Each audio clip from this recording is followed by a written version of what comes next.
Hello, beautiful people. I thought I would give you a little bit of a real-time life update.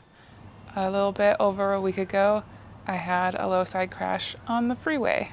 The gist is that I was on the freeway, I changed lanes, I got a death wobble, and I low-sided, thankfully. Had I high-sided, it would have been a lot worse. I wasn't recording anyway, so I don't have footage to show you or to break down frame by frame what happened. I feel very lucky I didn't smack my head against the pavement, but I did slide a good ways. And my gear definitely saved my life. It could have been so much worse had I not been geared up. And I had my Scorpion XO XT9000 on, which is a solid full face helmet. And you can kind of see some abrasion on the side of the helmet after I had already hit the ground and I was sliding, but there's no obvious evidence of impact, and it protected my head pretty darn good, if I say so myself. My Revit Sand 5 suit took most of the slide. The lower back part of my jacket shows the most of the abrasion and the top part of my pants, and then there's a spot on the knee where you can tell it got pretty hot while I was sliding on hot pavement. I have no bruises to speak of, which is incredible. I have there's one teeny tiny bruise on my knee. You could get that bruise if you bumped your knee against your bed. Like, it's nothing. On the back of the Sand 5 jacket, you can see this giant hole in the kangaroo pocket where I had a notebook in the back pocket that also took a good part of the slide, which is kind of funny. Luckily, I didn't stick my hands out at all when I hit the ground. I pretty much rode the bike to the ground. So I didn't have any impact damage to my hands. My gloves look perfectly fine. There's a little bit of scuffs on the knuckles, but otherwise they look like nothing happened. My gear did its job very well. I don't have any broken bones. The only major injuries that I sustained was a lacerated spleen and some bruised lungs that I'm still recovering from. The internal injuries definitely make me wish that I had had an air vest, and I'm definitely going to be looking into that for future trips for sure. I was very lucky that the drivers behind me were paying attention and stopped traffic so that nobody would hit me, and they called 911 immediately, and Gary was with me, and I was taken to the hospital for 4 days.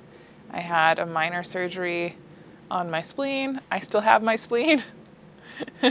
So people thought that it had been removed, but I was very lucky. Everybody in the trauma department and the ICU in the hospital couldn't believe that I had been in a motorcycle accident on the freeway because I looked like I was fine. My bike took the slide really, really well. She's in really good shape thanks to my SW Motec engine guards. And I also had the Wolfman luggage rolly on that side that had my tools in it, and that really took most of the slide damage.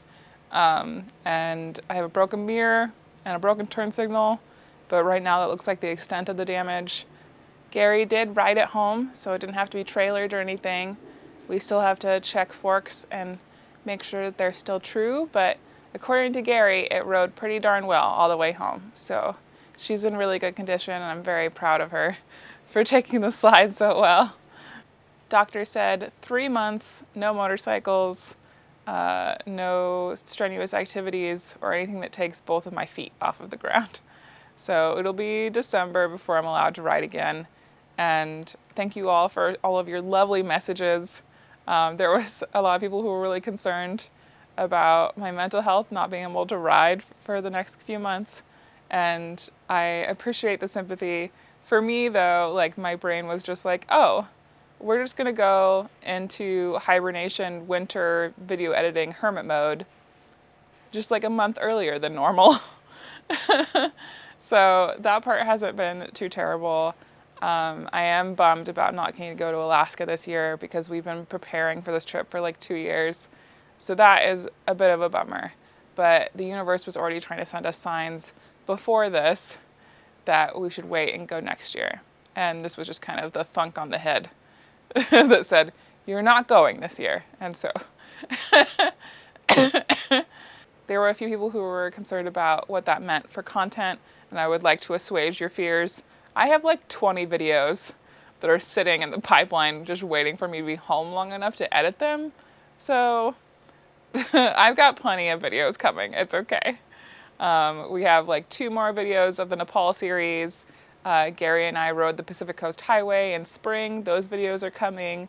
And of course, the whole long form series of the Idaho BR. And I also have an Eastern Oregon video that I've been sitting on for a little while that I also want to get done and edited. So there's plenty of content coming. Don't worry. Speaking of the content that's on the way, it would mean the world to me if you would engage and watch those videos on YouTube so I can afford my forced time off and hospital bills.